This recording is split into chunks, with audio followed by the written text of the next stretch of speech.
আন্তর্জাতিক বাজারে ব্রেন্ট ক্রুডের দাম বেড়ে ব্যারেল প্রতি $96 পৌঁছেছে, আর যুক্তরাষ্ট্রের বেঞ্চমার্ক WTI তেলের দাম বেড়ে হয়েছে $88.27। একদিনেই ব্রেন্টের দাম প্রায় 2% এবং WTI এর দাম প্রায় 1.7% বেড়েছে।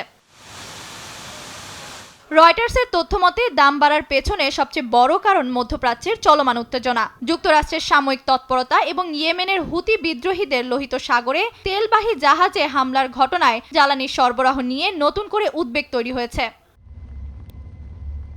এর ঠিক একদিন আগে তেলের বাজারে বড় উত্থান দেখা গেছে। তখন ব্রেন্ট ক্রুডের দাম $94 ছাড়িয়ে যায় এবং WTI এর দামও প্রায় 3% বেড়েছিল। অর্থাৎ একদিনের মধ্যে তেলের বাজারে ঊর্ধ্বমুখী প্রবণতা আরও শক্তিশালী হয়েছে।